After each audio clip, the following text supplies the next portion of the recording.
오늘 우리가 함께 살펴볼 내용은 26문에 대한 내용에서 또 우리가 살펴보지 않은 다른 부분을 좀 더 마지막 부분을 살펴보고 26문을 넘어가려고 합니다. 26문을 보면 이렇게 질문이 되어 있다는 것을 우리가 살펴봤습니다. 26문을 제가 읽어드리겠습니다. 전능하신 성부 하나님, 천지 창조주를 나를 믿사오며 라고 고백할 때 당신은 무엇을 믿습니까? 라는 질문이었습니다. 본문에 보면은 고백할 때라는 표현을 쓰죠. 여러분, 우리가 믿는다는 것, 우리가 믿습니다라고 하는 것은 우리의 고백입니다. 여러분, 고백이라는 것이 가지고 있는 의미는 단순히 그냥 입술의 움직임이 아니라 마음에 있는 그것을 드러내는 것이에요.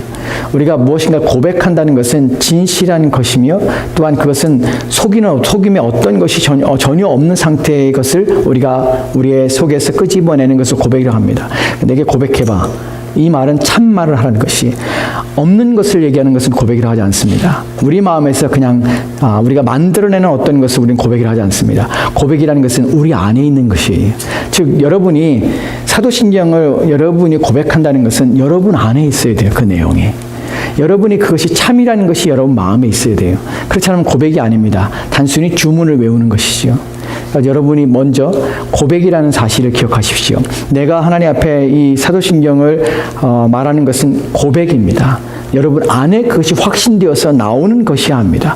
이것이 고백이라는 의미 속에 담겨진 내용입니다. 여기에 대한 답변으로 우리가 지난주에 살펴봤던 첫 번째 내용이 이것이었습니다. 첫 번째 내용을 우리 같이 읽을까요? 같이 읽겠습니다. 시작. 우리 주 예수 그리스도의 영원하신 아버지께서 아무것도 없는 중에서 하늘과 땅과 그 가운데 있는 모든 것을 창조하셨고 또한 그의 영원한 작정과 섭리로서 이 모든 것을 여전히 보존하시고 다스리심을 믿으며 이 하나님께서 그의 아들 그리스도 때문에 나의 하나님과 나의 아버지가 되심을 나는 믿습니다. 아멘. 아멘. 그렇습니다. 우리가 전능하신 창조자 하나님을 내가 믿사오며 라는 것을 가지고 있는 의미가 바로 첫 번째 의미가 이것이었습니다. 여기서 우리가 살펴봤던 것들은 우리 하나님 아버지는 누구이시냐면 우리 그리스도 예수의 영원하신 아버지였다는 사실을 우리가 알게 되었고 그 하나님이 이제 나의 아버지와 또한 나의 하나님이 됐다는 사실을 되심을 내가 믿습니다 라는 고백에 대해서 살펴봤습니다. 또 우리가 살펴본 것이 뭐냐면 하나님은 어떤 분이시냐면 아무것도 없는 중에서 하늘과 땅과 그 가운데 있는 모든 만물을 지으신 분이라는 사실을 알게 되었고요. 또한 그의 영원한 작정과 섭리에 대해서도 우리는 알게 되었습니다. 이것이 이제 첫 번째 우리가 살펴봤던 내용입니다. 오늘은 이제 그 다음에 나오는 내용들입니다. 다음에 연결되어 있는 부분입니다. 오늘 따로따로 우리가 살펴보는 것이에요. 그 다음에 나는 고백들을 보면 같이 볼까요? 같이 읽겠습니다. 시작. 그분을 전적으로 신뢰하기 위해 그가 나의 몸과 영혼에 필요한 모든 것을 채워주시며 이 눈물 골짜기 같은 세상에서 다하게 하시는 어떠한 악도 합력하여 선을 이루게 하실 것을 나는 조금도 의심하지 않습니다. 그는 전능하신 하나님이시기에 그리하실 수 있고 신실하신 아버지시기에 그리하시기를 원하십니다. 아멘. 이 본문 또한 같이 들어있는 것입니다. 우리가 사도신경의 첫 부분, 전능하사 천지를 만드신 하나님 아버지를 내가 믿사오며 나는 말 속에 이 의미도 함께 담겨져 있는 것이, 여기 보면 첫 번째 구절이 뭐냐면 그분을 전적으로 신뢰하기에 라는 표현을 씁니다. 여러분, 그분을 전적으로 신뢰한다는 표현 속에서 왜 그냥 그분을 신뢰하기에 라는 표현을 쓰지 않고 왜 전적으로 신뢰하기라는 표현을 썼을까요? 또한 이 첫 번째 구문에서 보면 이 눈불고제 같은 세상에서 당하게 하신 어떠한 악도 협력할 선을 이루게 하실 것은 나는 조금도 의심하지 않습니다 라고 말합니다. 여러분, 전적으로라는 단어가 그냥 신뢰합니다라는 앞에 그냥 붙은 것이 아니라 이 신뢰가 어떤 상태인지를 의미하며 그것을 표현해 주는 것이 전적으로라는 말입니다. 여러분, 전적이라는 것이 단어가 가지고 있는 의미 무엇입니까? 조금도 의심하지 않습니다라는 것이. 여러분, 전적이라는 것은 완전한 신뢰입니다. 여기는 80%도 아니고요, 90%도 아닙니다. 99%면 전적이 되는 것이 아닙니다. 전적이라는 단어 가지고 있는 것은 완전한 것입니다. 거긴 조금의 어떤 여지가 남겨지는 것이 아니에요. 조금의 어떤 내가 불신과 믿지 못하는 상태가 조금 있는 약간의 의심이 그 안에 담겨 있는 것조차도 전적이라는 표현을 쓰지 않습니다. 전적이라는 것은 완전한 것입니다. 그러기에 조금도 나는 의심하지 않습니다 라는 표현을 하는 것입니다. 우리가 이 부분에서 우리의 믿음이 어떠해야 되는지를 우리가 또 믿는다는 것이 무엇인지를 본문이 충분히 말하고 있다고 우리는 말하고 있다고 우리는 여기게 됩니다. 여러분, 우리가 믿는다 하지만 그 믿음의 내용에서 믿음이 단순히 동의적인 또한 단순히 그냥 지식적인 알므로써 끝나면 절대 안 된다는 사실은 이 본문에 충분히 나옵니다. 여러분, 믿음이 전적이라는 것은 여러분의 믿음이라는 건 여러분의 인생과 삶이 하나님이라는 분이 여러분이 믿는다고 고백하는 그분 앞에 다 던져져야 되는 것이, 그분 앞에 올려놓아져야 되는 것이, 그것이 믿음이라는 것입니다. 여러분의 생명뿐만 아니라 여러분의 삶 전부가 하나님께 놓여졌을 때 그것이 완전한 놓여짐이 있을 상태를 갖다 우리는 전적인 믿음이라고 표현합니다. 여러분, 신뢰는 그런 것입니다. 하나님과 관계 속에서 우리는 조금도 우리의 것을 남겨놓거나 조금도 우리가 하나님에 대해서 우리 모든 인생을 다 드리지 못하는 남겨진 어떤 부분들, 또한 우리가 드리지 못하는 부분이 있는 것은 우리 전적인 신뢰라고 하지 않습니다. 여러분이 하나님 믿는다는 것은 여러분의 인생 전체를 하나님께 의탁하고 맡기는 것입니다. 본문에서 보면은 왜 그래야 되냐, 그 다음에 내용도 보면은 무엇을 그러면 신뢰하는가 하는 부분에서 그가 나의 몸과 영혼에 필요한 모든 것을 채워주시며 이 눈불고자 같은 세상에서 다하게 하신 어떠락도 합력하여 선을 이루게 하실 것을 나는 조금도 의심하지 않습니다 라고 말을 합니다. 여러분, 이 구절에서 이 두 번째 파트에서 여러분이 읽으면서 무엇을 느끼게 됩니까? 무엇이 중심이라고 생각하십니까? 우리는 앞부분에서 하나님에 대해서 예수 그리스도가 관계 속에서 하나님 누구신가에 대해서 우리가 살펴봤습니다. 근데 실제적으로 우리가 믿는 믿음의 영역이라는 것이 믿음이 어디서 작동하냐면 무엇에 미치는 것이 믿음이냐면 여기서 첫 번째 나오는 것이 그가 나의 몸과 영혼에 필요한 모든 걸 채워주시는 분이라는 사실을 믿습니까? 여러분, 우리의 믿음이라는 것이 이런 경우가 있습니다. 우리가 하나님 믿습니다 라고 말을 합니다. 무엇을 믿습니까? 앞부분을 믿어요. 이렇게 고백할 수 있습니다. 나는 하나님이 우리 주 예수 그리스도의 영원한 아버지심을 나는 믿습니다. 예, 아멘합니다. 그게 동의합니다. 그것이 참 믿음이라는 나의 마음이 있습니다 라고 생각할 수 있습니다. 그 하나님은 아무것도 없는 가운데 이 세상을 창조하신 하나님이라는 사실을 나는 믿습니다. 예, 믿습니다. 또한 그 하나님은 영원하신 작정과 섭리 가운데서 우리의 모든 삶 속에서 그분은 우리를 보존하시고 지키시는 분이라는 사실을 나는 믿습니다. 나는 고백할 수 있습니다. 그리고 그분이 나의 아버지와 나의 하나님 되십니다. 나는 믿습니다. 나는 믿음을 가지고 고백할 수 있습니다. 그런데 두 번째 파트에서 중요한 것이 무엇이냐면 우리가 앞의 부분을 우리가 고백하며 믿는다고 할지라도 여러분, 믿음이라는 것은 어느 부분에서 우리가 어떤 영적이며 신령한 부분에서 우리의 생각, 하나님에 대한 생각, 우리의 사고, 나는 영역에서만 미치는 것이 아니라 실제적으로 우리의 삶의 자리까지 내려와서 그 삶에서 이 믿음이 영향력을 발휘하고 이 믿음이 역사해야 된다는 사실입니다. 믿음은 단순히 우리가 하나님 아는 지식에서 네가 믿느냐 안 믿느냐, 네 사고 속에서 네 생각 속에서 하나님을 인정하느냐 인정하지 않느냐가 문제가 아니라 참된 믿음은 무엇이냐면 우리의 삶 속에서 너희의 삶에서 하나님을 정말 믿고 있냐는 것이에요. 그 하나님이 그런 분이냐 너는 믿고 있냐는 것을 우리가 묻고 있는 것입니다. 믿음은 그러한 것입니다. 믿음은 하나님에 대한 이해를 넘어서 그분이 정말 나의 삶에 지금 내 삶에 역사하신 하나님이라는 것이에요. 그분은 내 몸과 영혼을 지금도 모든 필요를 채워주시는 분임을 나는 믿은가 하는 것이에요. 이것이 믿음입니다. 여러분은 이 믿음을 가지고 계십니까?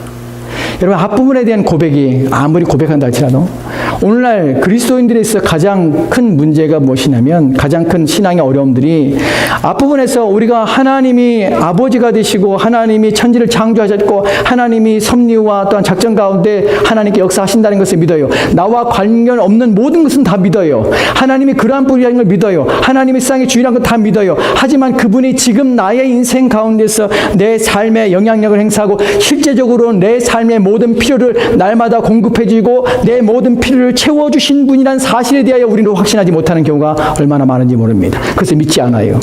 또한 어떤 사람들은 내 영적인 부분에서는 그렇다고 믿습니다. 하나님께서 나로 하여금 하나님 믿게 하시는 분들, 또한 내가 경건하게 하시는 분들, 나로 하여금 하나님을 사랑해 하시는 분들, 이런 부분에서는 교회에서 내가 예배를 드리고 기도하는 이런 부분에서는 하나님이 역사한다고 생각합니다. 그런데 정작 자신의 실제적인 삶에서 내 필요의 육체적인 모든 필요에 대해서조차도 하나님은 그것에 그 모든 필요를 채워주시고 공급해 주시며 그 모든 필요에 대해서 그 모든 요구에 대해서 하나님은 응답하시고 역사하실 수 있는 분이라는 사실에 대하여 우리는 확신하지 않는다는 것입니다. 이것이 무슨 의미인지 아십니까? 오늘날 현대 그리스도인들이 가지고 있는 신앙의 병 가운데, 잘못된 신앙의 모습들 가운데 오늘날 신자들은 이 신론을 믿고 있습니다. 하나님 믿는 것이 아니라 이 신론을 믿어요. 이 신론이 무엇이냐면 하나님이 세상을 창조했던 걸 믿어요. 부인하지 않습니다. 그리고 하나님께서 이 모든 것을 만드시고 이 모든 것을 운행하게 하셨다는 것을 믿습니다. 그런데 이들의 문제는 무엇이냐면 그 하나님 만들어 놓고 지금 현실 속에서 이 우리의 현재적인 삶 속에서 하나님은 아무것도 간섭하지 않으시며 할 수 없다고 믿는 것이, 그것이 이 신론입니다. 현대 그리스도인들은 우리의 삶의 문제가 무엇이냐면 우리는 믿는다 고백해요. 근데 실제적으로 하나님이 나의 삶 가운데 지금 도우심을 줄 수 있다고 믿어야 하는데 그것을 안 믿는다는 것입니다. 그래서 어디로 빠집니까? 부분적인 이신론과 또한 실천적 무신론자로 빠지는 것이에요. 하나님을 믿는 것처럼 보이지만 능력이 없습니다. 하나님은 믿지만 그 하나님이 내게 아무것도 하지 못하는 하나님을 믿고 있는 것이에요. 교회에 왔을 때는 하나님이 계신 것처럼 보이지만 교회 밖을 나가서 우리의 삶의 현장에 들어서는 순간 우리는 무능력한 그리스도인이 되는 것이에요. 여러분, 무능력한 그리스도인이라는 것은 무엇이냐면 내가 교회에서 하나님 앞에 기도하고 하나님을 찬양하고 하나님을 예배하면서 나 하나님 믿습니다. 하나님 내 인생이 내 삶의 주인이십니다라는 고백이 내 삶의 터전에서 동일한 고백과 동일한 삶으로 살아내야 합니다. 하나님 말씀에 능력이 있어야 하고 그 말씀에 따라 순종하며 살아야 되는 삶이 거기서 나타나야 합니다. 그런데 우리의 삶에서는 아무것도 안 나타난다는 것이에요. 하나님을 생각하지 않을 뿐만 아니라 하나님 말씀대로 살려고 하지 않고 또한 그것은 내 방식과 내 힘과 내 지혜로 내 능력으로 모든 걸 해결하려고 하는 삶의 모습을 가진다는 것이에요. 여러분, 이것은 신앙이 아닙니다. 이것은 참된 믿음이 아닙니다. 참된 믿음은 전적으로 하나님을 신뢰하는 것입니다. 내가 교회에 있든지 교회 밖에 있든지 어디 있든지 하나님은 나를 공급해 주시는 분이십니다. 나의 영적이건 육적이건 모든 삶에서 하나님은 내 주인이시고 나를 먹이시며 기르시는 분이십니다. 나는 그것을 확신합니다. 그런 마음과 그런 고백으로 살아가는 삶이, 그것이 바로 전적으로 하나님을 신뢰하는 삶입니다. 여러분, 그러하십니까? 그러하셔야 합니다. 참된 믿음이라는 것은 그렇습니다. 참된 믿음은 장소에 따라 변하는 것이 아닙니다. 내가 어디 있든지 간에 하나님은 나의 힘이 되시고 나의 능력이 되십니다. 그 일이 무엇이건 간에 그 일의 강약에 따라서 그 일의 크고 적음에 따라서 하나님께서 역사하시고 역사하지 못하는 것이 아니십니다. 하나님은 우리의 모든 것에 책임을 지시고 그 모든 것에 역사하시는 능력의 하나님이십니다. 여러분, 그것을 믿으십니까? 그 고백을 하십니까? 그 하나님을 믿고 여러분 신뢰하며 사십니까? 여러분이 그 사실을 믿는다면, 정말 하나님의 그러신 분을 믿는다면 여러분 무엇이 바뀌는 줄 아십니까? 무슨 상황이 무슨 모습들이 나타나는 줄 아십니까? 하나님이 내 몸과 내 영혼의 모든 필요를 채워주시는 분이라는 사실을 우리가 믿는다면 여러분, 그 사람이 가지고 있는 삶의 자세와 태도는 하나님을 날마다 구할 수밖에 없다는 사실입니다. 날마다 하나님 앞에 가까이 나가는 삶이 그의 전부가 됩니다. 왜 그럴까요? 왜냐하면 그는 하나님으로부터 그의 몸과 영혼에 필요한 모든 것들을 체험받아야 될 욕구를 하나님께로 얻기 위해서 하나님께 나아갈 수밖에 없다는 사실입니다. 여러분, 그러십니까? 정말 하나님의 도우심이 필요하십니까? 그리고 그 도우심을 하나님께 찾기 위해서 하나님께 날마다 가까이 나아가는 것이 여러분의 삶의 우선이 되고 있습니까? 다른 것에서 내 삶의 만족과 위로나 필요를 채우려는 행위를 접고 무엇보다 내 모든 필요에 있어서 하나님께 먼저 무릎을 꿇으며 하나님께 기도하고 계십니까? 여러분, 정말 그러고 계십니까? 하나님 믿고 있다면 여러분 그래야 되지 않겠습니까? 하나님이 내 영적이고 육적인 모든 필요를 채워주시는 분이라는 사실을 정말 확실히 믿는다면, 조금도 의심이 없이 여러분 믿고 있다면, 여러분 어떤 일에건 무슨 상황에건 여러분이 먼저 무릎을 꿇고 하나님께 나아가는 것이 당연하지 않겠습니까? 왜 안 됩니까? 왜 안 합니까? 왜냐하면 우리는 조금을 의심하는 것이 아니라 많이 의심하기 때문에 그렇습니다. 하나님을 완전히 전적으로 신뢰하는 것이 아니라 부분적으로 신뢰하기 때문에 우리는 먼저 하나님께 나가지 않으며 하나님을 가까이 하는 애씀이 우리 가운데 없다는 사실입니다. 이것이 우리의 불쌍, 우리의 안타까움이고 이것이 우리의 모습 때문에 슬픔입니다. 우리는 하나님 믿는다고 고백하지만, 정말 나는 하나님 그렇게 믿습니다라고 고백하지만 우리는 안 믿습니다. 정말 징그럽게 안 믿습니다. 어떻게 그렇게 안 믿을 수 있는지 모르겠습니다. 어떻게 그렇게 믿음이 없는지 모르겠습니다. 우리는 모든 부분에 무릎을 꿇고 매 순간 하나님 앞에 나아가며 하나님 도와주십시오 라는 말을 끊임없이 우리는 해야 됨에도 불구하고 우리는 그렇게 하지 않고 있다는 사실입니다. 이것은 내 믿음의 현 주소입니다. 내가 어떠한 사람인지를 보여주는 것입니다. 이런 구절 통해서, 이런 내용을 통해서 우리는 내 자신의 분별력과 내 자신의 삶의 모습들이 내 신앙이 어떠한지를 바로 나타나게 되는 것입니다. 왜 안 되는 것일까요? 왜 이런 일에 있어서 전혀 어떤 사람은 전혀 못하는 것일까요? 우리가 믿는다는 고백이 왜 진실하지 않을까요? 왜 정말로 하나님 앞에 하나님께서 모든 걸 책임지는 사실을 왜 우리는 확신하지 못하는 것일까요? 왜냐하면 우리는 모르기 때문에 그렇습니다. 고린도전서 2장 14절 말씀에 이렇게 기록되어 있습니다. 우리 같이 읽을까요? 같이 읽겠습니다. 시작. 육에 속한 사람은 하나님의 성령의 일들을 받지 않으나니 이는 그것들이 그에게는 어리석게 보이며 또 그는 그것들을 알 수도 없나니 그러한 일은 영적으로 분별되기 때문이라. 아멘, 아멘. 우리가 자주 읽었던 본문입니다. 이 본문을 자세히 살펴보십시오. 자세히 살펴보면 할 수 없느니라, 할 수 없느니라는 말이 2번 나옵니다. 할 수 없느니라는 것을 무엇을 하시면 육에 속한 사람은 하나님의 성령의 일들을 받지 않으니 받지 않는다는 것이 사실은 받을 수 없다, 무엇을 할 수 없다는 단어입니다. 또한 이는 그것들이 그에게는 어리석게 보이며 또 그것들을 알 수도 없나니 여기서 알 수 없다는 것은 알 수 있는 능력, 할 수 없다는 것입니다.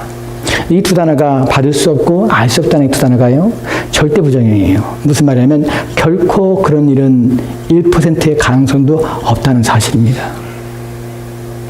이것이 안타까웁니다. 누가 그렇습니까? 육에 속한 사람입니다. 육에 속한 사람은요, 하나님의 성령의 일을 받지 못합니다. 여러분, 받지 못한다는 말은 그것을 어떻게 하면 그것을 취하지 못하는 것이에요. 왜냐하면 그들에게는 어리석게 보이기 때문에 그래요.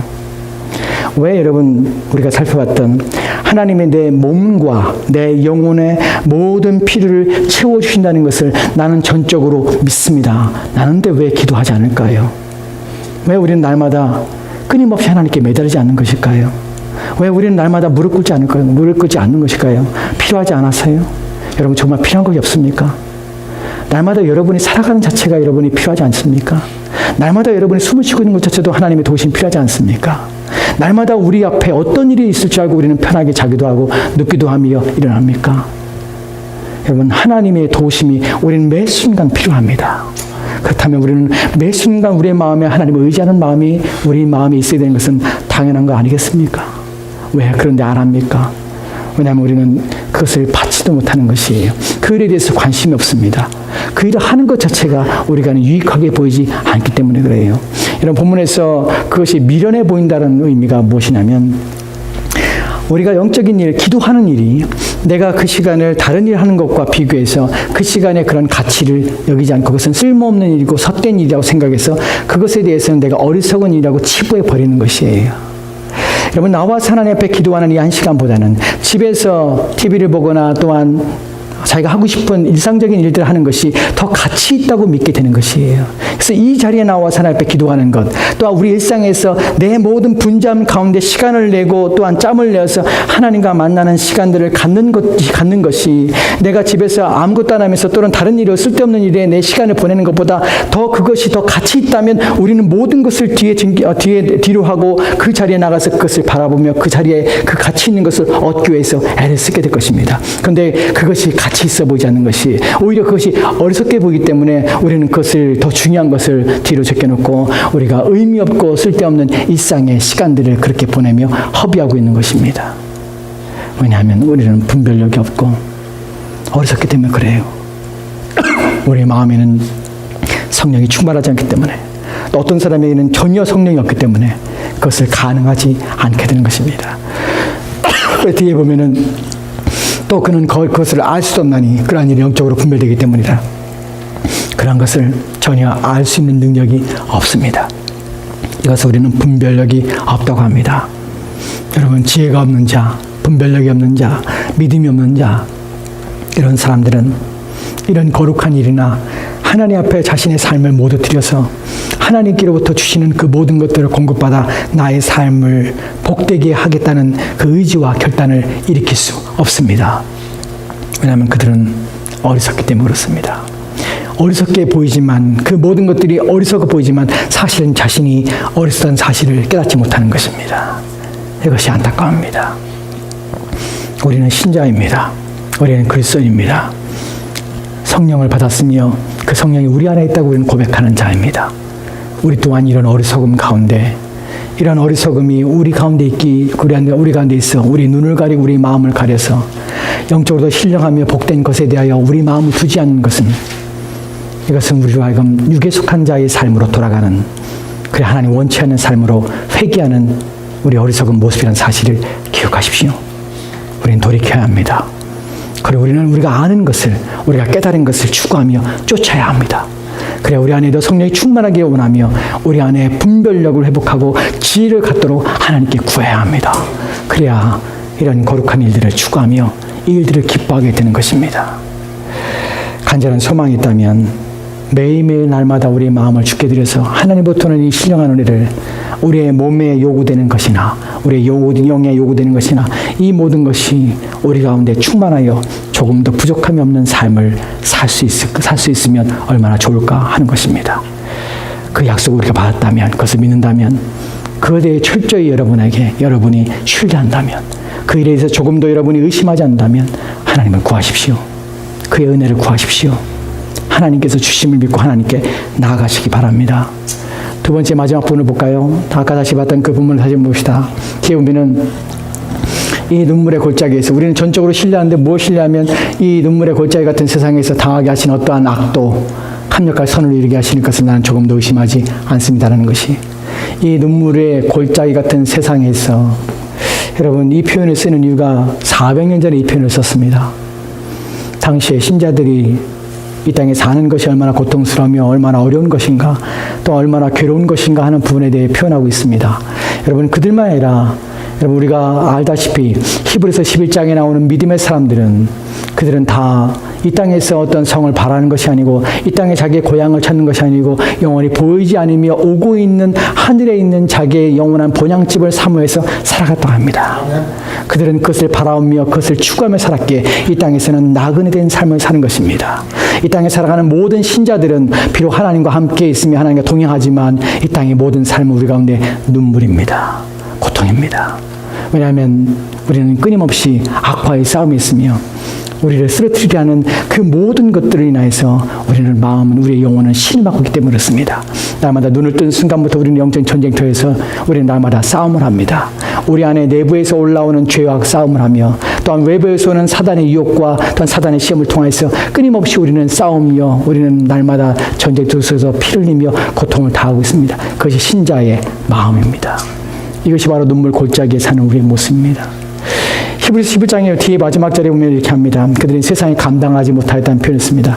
이 말의 의미는 이 사람들은 세상에 대해 어떤 가치와 세상에 대해 어떤 사랑과 세상에 대해 어떤 이끌림도 전혀 없다는 표현입니다. 여러분 그렇습니다. 나그네는 이 땅의 어떤 것에 대해서 마음을 두지 않습니다. 그의 마음은 오직 오고 있는 본향에 온 마음을 두고 살아가는 자입니다. 저와 여러분이 하나님에 대해 하나님께서 참된 믿음으로 살아간다면, 저와 여러분이 하나님 앞에 진실한 믿음으로 참된 신자로서의 삶을 살아간다면 우리 인생은 눈물의 골짜기를 걷고 있음을 우리가 알게 됩니다. 그래서 우리는 끊임없이 하나님을 바라게 됩니다. 근데 이 눈물의 골짜기는 어떻게 보냐면, 본문에 보면은 같은 세상에서 당하게 하시는 어떠한 악도란 표현을 씁니다. 여러분 당하게 하신다는 표현은 수동형입니다. 우리가 의도적으로 당하는 것이 아닙니다. 참된 신자는 어떤 악을 행하기 때문에 고통스러워하는 것이 아닙니다. 자신들이 범죄했기 때문에 고통스러운 것이 아닙니다. 그들은 하나님께서 그 고난과 역경을 우리 가운데 허용하셔서 우리로 하여금 그 악과 우리가 닥쳐오는 그 문제들과 어려움 속에서 우리는 그것을 견뎌내며 이겨내기 위해서 우리가 고통스러운 것이, 이것은 다 하나님께서 우리 가운데 허용하시고 우리의 신앙의 유익을 위하여 또한 우리의 마음으로 이 땅이 아니라 하나님 나라를 소망하기 위해서 우리 가운데 허용된 우리 가운데 고난이라는 것입니다. 그 의도되며 또한 그 모든 의도와 목적이 우리의 신앙의 유익함을 위해서 하나님께서 우리 가운데 허락하신 것이라는 사실입니다. 여러분 이 모든 것이 당하게 하셨다는 표현 속에서는 누가 그 모든 상황을 주장하시며 그 모든 상황에 지배하시며 그 모든 상황을 이끌어 가시냐면 우리 하나님이 그 모든 상황에서 주권자가 돼서 우리의 삶을 인도하시고 붙들고 계시다는 사실을 기억하십시오. 아멘. 여러분 여러분이 곤고함은 여러분을 망하게 하는 것이 아닙니다. 여러분에게 닥친 고난은 여러분을 쓰러뜨리게 할 목적이 아니라 여러분의 마음과 여러분의 믿음을 굳건히 세워서 하나님을 더 의지하며 의존하도록 하나님께서 우리 가운데 허락하시며 허용하신 일이란 사실입니다. 하나님께서는 악도 바꾸셔서 그 모든 것을 합력하여 선이 되게 하십니다. 우리는 이것을 믿습니다. 여러분 믿으십니까? 그 여러분의 주변에 벌어지는 악, 여러분이 악이라고 생각하는 그 모든 여러분의 삶을 힘들게 하는 또한 억누림에 고통스럽게 하는 그 모든 것들이 결국에는 하나님께서 나로 유익하게 하며 내게 선이 되게 하실 것을 여러분 믿으십니까? 이것을 믿는다면 저와 여러분은 인내를 배우게 됩니다. 또한 저와 여러분은 하나님을 통하여서 이 고난을 통하여서 우리는 참된 소망함들을 가지게 됩니다. 신자에게 있어서 고난은, 신자에게 있어 환난은, 이것은 보석과 같이 신자를 깎으며 또한 닦아내며 신자를 더 아름답게 빛나게 하는 일입니다. 아멘. 이것을 믿는다면 염려하지 마십시오. 낙심하지 마십시오. 이것을 믿는다면 어떤 조그만 일에 대하여 흔들리지 마십시오. 그 일에 대하여 여러분 마음이 위축되지 마십시오. 우리는 하나님 믿습니다. 그 하나님 우리를 지키실 것을 믿습니다. 이것이 믿음입니다. 그 다음에 마지막 내용을 보면 그는 전능하신 아버님 하나님에게 그리하실 수 있고라고 표현합니다. 그렇습니다. 그는 그 일을 하실 수 있습니다. 왜 하실 수 있습니까? 전능하신 하나님이시기 때문에 반드시 그 일을 하실 수 있습니다. 우리는 믿습니다. 하나님의 능력을 믿습니다. 불가능이 없는 하나님의 능력을 믿습니다. 또 그 다음에 마지막 내용 보면은 신실하신 아버지에게 그리하시기를 원하십니다. 아멘. 그 하나님은 신실하신 아버지십니다. 우리 아버지시기에 그렇게 하시기를 그분 스스로가 원하십니다. 이것을 믿습니다. 우리의 믿음이 참 믿음이 되어야 될 이유가 여기 있습니다. 저와 여러분의 믿음이 실천적 무신론자의 믿음도 아니고 또한 부분적 이신론자의 믿음도 아니고 우리의 믿음이 전적으로 하나님을 신뢰하며 또한 조금도 의심이 없는 믿음이 되어야 될 이유가 무엇이냐면 그러할 때에 우리는 하나님의 이러한 도움 앞에서 또 하나님의 이러한 신실하신 은혜 앞에서 우리는 힘을 얻으며 또한 우리의 믿음과 우리의 가야 될 길에서 끊임없이 중단 없이 그 길을 갈 수 있도록 우리는 도움을 얻게 되기 때문에 그렇습니다. 하나님이 인도하십니다. 여러분 신실한 믿음을 가지십시오. 전적으로 하나님을 신뢰하십시오. 조금 더 여러분에게 의심이 없는 참된 믿음을 가지십시오. 그래서 끊임없이 하나님 앞에 나아가시며 하나님의 도우심을 구하시기 바랍니다. 그분께 도우실 것입니다. 같이 기도하겠습니다.